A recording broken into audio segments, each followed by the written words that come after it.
Salut la gang, je me présente, mon nom est Patrick Trahan.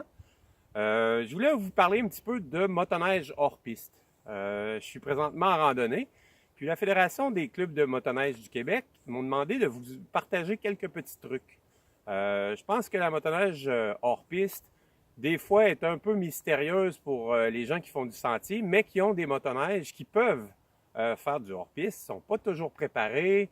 On ne sait pas trop, on y va la première fois, on se prend, on force, on a chaud, on est mouillé, on ne veut pas y retourner. Donc, j'ai quelques trucs à vous donner pour les gens qui commencent dans la motoneige hors piste, puis qui ne savent pas trop par où commencer.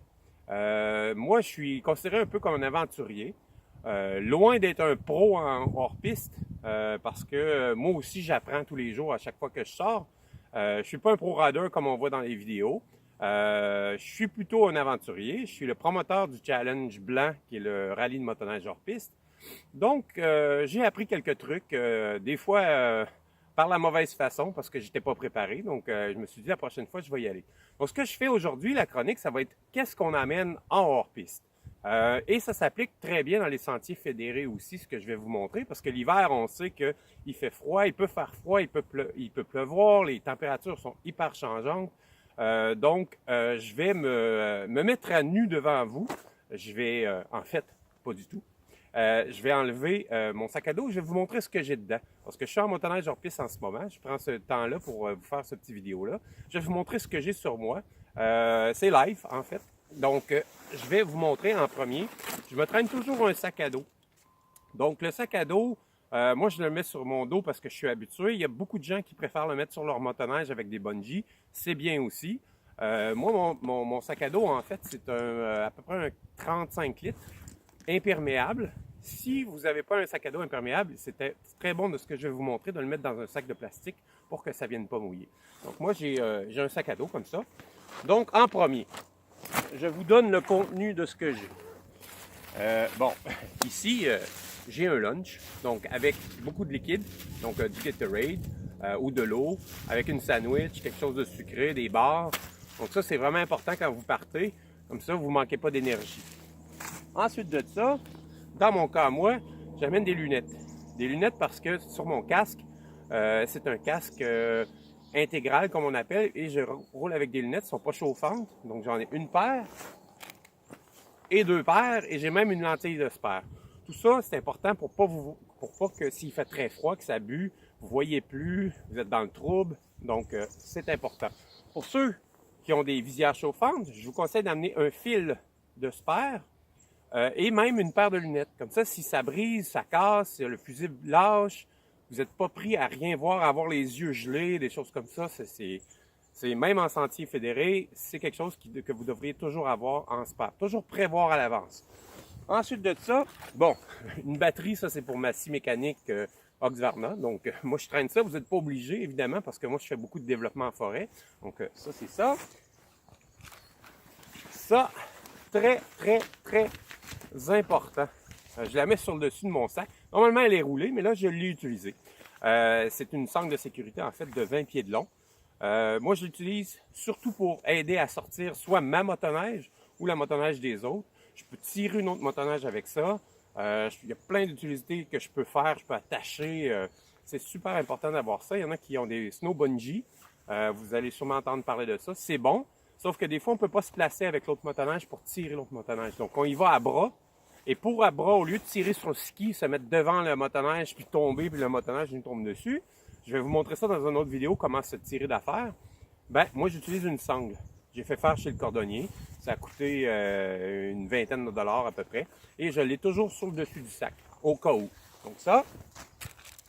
Ensuite de ça, des gants. On appelle ça des gants de travail.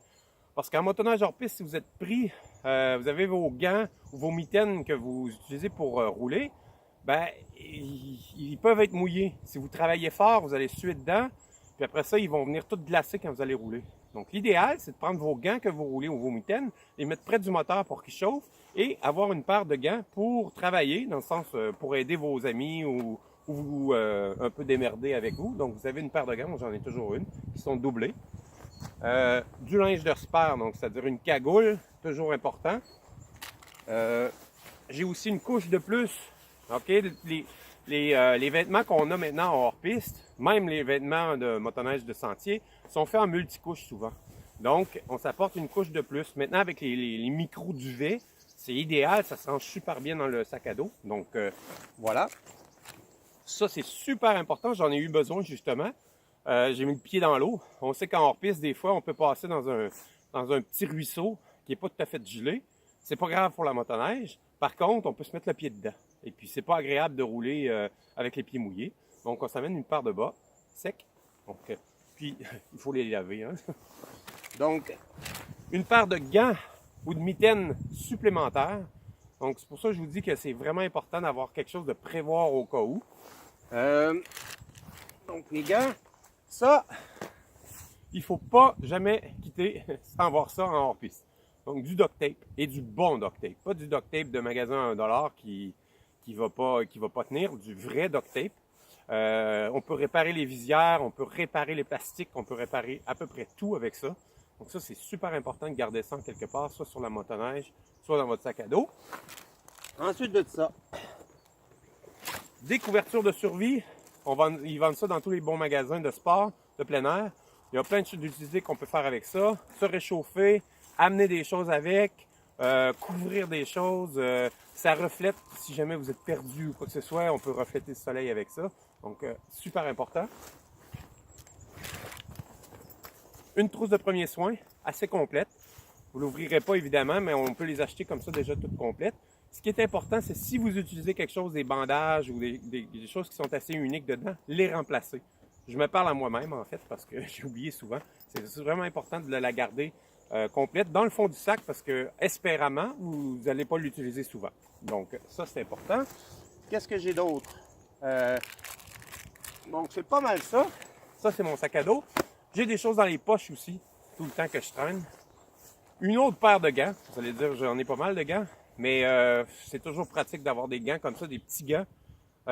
Juste quand on prend une pause, je mets mes gants. Au lieu de garder mes autres gants, je les mets encore une fois sur le moteur. J'ai une tuque aussi. Donc toujours dans mes poches, je garde la tuque, les gants.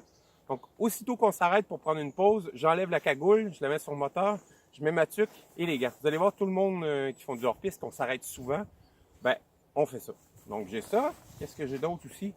Ah, ça c'est super important aussi.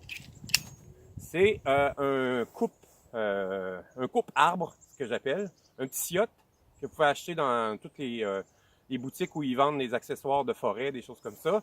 Celui-là, il plie. Donc, je peux le mettre dans ma poche. Je l'ai à portée de main. Donc, on sait qu'en motoneige hors-piste, des fois, on s'en va des endroits, les arbres ont tombé. On vous dit, oui, allez là, c'est pas de problème. Vous arrivez, puis il y a un arbre de tomber. Ça peut couper à peu près gros comme ça. Donc, c'est super pratique d'avoir dans ses poches. Faites attention pour ne pas vous couper, par contre, dans vos poches. Et voilà. Ah oui, j'ai aussi une lampe de poche. Ça, c'est super important. Soit vous amenez une lampe de poche avec vous, soit une frontale, ou même, ce que j'ai à la maison, c'est une tuque avec une frontale dedans. Donc ça, au lieu d'amener votre tuque normale, vous pouvez amener la tuque avec la frontale. C'est parfait. Souvent hors piste, l'hiver à 4h30, il commence à faire noir.